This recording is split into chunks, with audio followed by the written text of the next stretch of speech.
नमस्कार, लोकतंत्र चेतना news channel में आप सभी का स्वागत है। मैं हूं वीना चौहान। आज दिन भर की कुछ खास खबरों के साथ। जननायक जनता पार्टी के प्रधान महासचिव दिग्विजय सिंह चौटाला ने बड़ा बयान दिया है। उन्होंने कहा है कि जजपा के कार्यकर्ताओं को फोन पर धमकियां मिल रही हैं। धमकियां देने वाले इनेलो और कांग्रेस के लोग हैं।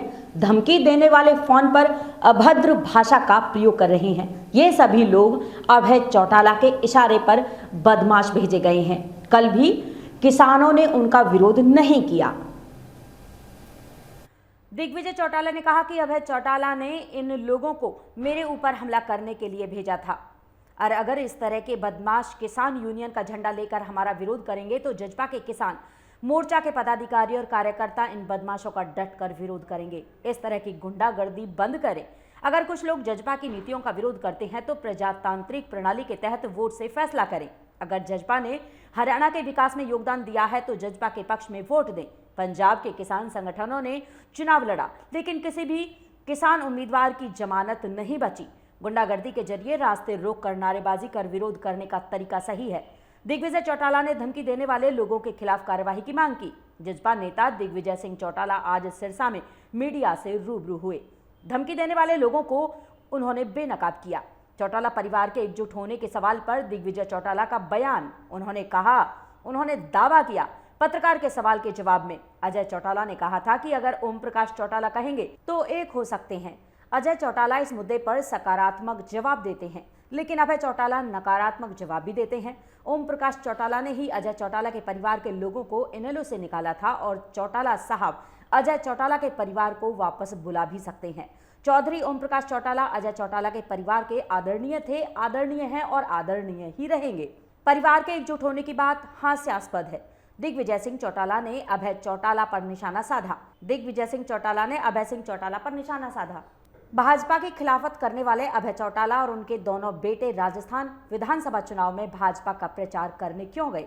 अभय चौटाला ने हरियाणा में राज्यसभा चुनाव में वोट भाजपा को दिया था। करनाल लोकसभा चुनाव से मनोहर लाल से मजबूत उम्मीदवार उतारेगी जजपा पार्टी। हमारे शीर्ष नेतृत्व की मीटिंग जो है चंडीगढ़ में चल रही है। डॉक्टर साहब भी वहीं हैं, दुष्यंत जी भी वहीं हैं, सभी लोग वहीं हैं और हर सीट पर एक एक नाम पर चर्चा हो रही है। कल परसों में पहले नाम आने की हमें उम्मीद है। नवरात्रों में सभी 9 बचे हुए उम्मीदवार और एक चंडीगढ़ की सीट पर भी शायद हम चुनाव लड़ें, उस पर भी जल्द फैसला हो जाएगा। किसी वक्त दुष्यंत चौटाला ने हिसाब से लोकसभा चुनाव लड़ा था, अब क्या स्थिति है? हो सकता है कोई भी चुनाव लड़े, दुष्यंत जी चुनाव लड़े और कोई चुनाव लड़े। कौन चुनाव लड़ेगा ये तो पार्टी तय करेगी, जल्द फैसला हो जाएगा। दिग्विजय जी, डबवाली और कालांवाली में आपका लगातार दौरा था और वहां पर कुछ गांवों के अंदर आपको विरोध किया गया। उसके बाद एक ऑडियो भी वायरल हो रही है, क्या है पूरा मामला? कल जब विरोध हुआ तो पूरे हरियाणा में चर्चा थी कि दिग्विजय का विरोध हुआ। आज जब वो लोग एक्सपोज हो गए, उनकी सारी तस्वीरें सामने आ गई, उनकी ऑडियो वीडियो वायरल हो गई, ये साबित हो गया कि वो अभय सिंह चौटाला द्वारा भेजे गए कुछ बदमाश थे, कुछ डकैत थे, कुछ नशेड़ी थे, कुछ कांग्रेस के थे, कुछ इनेलो के थे। ये साबित हो गया कि 12 लोग जो मेरा विरोध करने आए थे वो किसी भी ऑर्गेनाइजेशन के पदाधिकारी नहीं थे। वो सिर्फ और सिर्फ असामाजिक तत्व थे जिनको भाड़े पर अभय सिंह चौटाला ने अपनी कोठी पर बुलाकर पिछली रात को इस साजिश को रचने का काम किया। सर, आपने एक बात कही थी कि आप पर हमला भी हो सकता है। मेरे को सीआईडी डबवाली का इंटेल था और जब मैं गांव में घुसा तभी मुझे इस बात का इल्म हो गया था कि इस तरह का माहौल बनाया जाएगा, पहले रोका जाएगा, फिर हाथापाई की जाएगी। वो तो गांव वालों ने उन असामाजिक तत्व लोगों को हाथ पकड़ करके गांव से बाहर निकाल दिया और उनकी वहां एक ना चलने दी।